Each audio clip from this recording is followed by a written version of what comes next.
Hi, it's me again with Corel Tips and Tricks, part 2. Somebody sent me this file, and I created this one. I wanted equal dots. My dots are smaller, but see how these are touching? So the other way to do that is take an ellipse and hit P, put it in the center of the page, and then Control D and make a duplicate. Well, I'll tell you what we're going to do. I'm going to take away the duplicate. I'm going to make this something easy. So I'm going to make it 20 inches. Then I'm going to Control D, and I'm going to make the other one 19. So this is 1 inch apart. And this is a little bit confusing in a second. So we're going to Control D and make another one and hit P. Let's make it a little bit bigger by holding down the Shift key. Let's Control D. Well, tell you what, before we Control D, I just deleted the duplicate. Let's make this one something equal. Let's make it 7. Control D and make the next one 8. Now we need to check one thing before we do anything, but we're going to take the 3-point or 2-point line here and hit P. I'm going to take away my indexing line so we can see the line better. Now, we don't have, that line is in the center of the page, so we don't have to hit the center of the page. So I'm going to Control D, and I'm going to rotate it 1 degree. Now, instead of hitting Control D, I'm going to hit the, well, I want to go back to the original line. Well, I could have used the other line because that's 1 degree. I'm going to hit the plus key and I'm going to rotate it 10 degrees. And then I'm going to, if I hit Control D, it'll make another one. So I'm going to hit the plus key. You know what? I should have made that 11. So I'm going to make this one 12 and then take this one and make it 11. I forgot it just 1. Now we're going to have equal spacing throughout our deal. But the problem in doing this, and I'm going to show you in just a second, is I'm going to hit the Smart Fill tool and fill that in. And then I'm going to nudge it over. Smart Fill tool and nudge it over. Now, if we blend these right now, they're not going to work.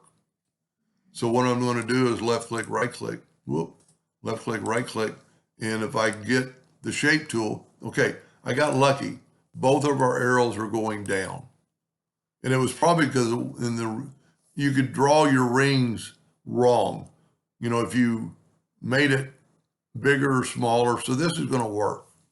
So we don't even need this anymore. I'm going to move that over, move this over. We're going to take this one and make it red, take away the outline. We're going to take this one and make it blue, take away the outline. I'm going to go ahead and group these together, Control G, and I'm going to move them back. Now I'm going to bring in my indexing lines. I'm going to Control D to duplicate it. I'm going to alternate C, which is a hotkey me and Mr. Brewer kind of came up with. I'm going to rotate it 12 degrees. Control D all the way around. So now the inside ones are going to be smaller, but there's no other way to really do it. And you don't want more than you have.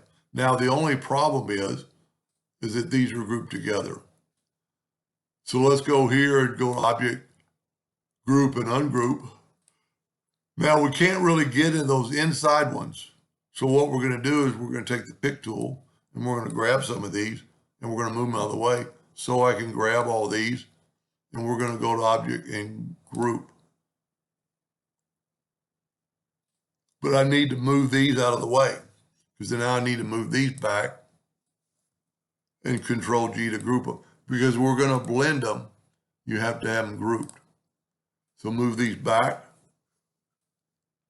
grab both of them, go to Effects, Blend, and we're just going to blend them 8 times. And you get that. More what he had. I could have used more degrees on the space and everything, but that's pretty cool and pretty easy to do.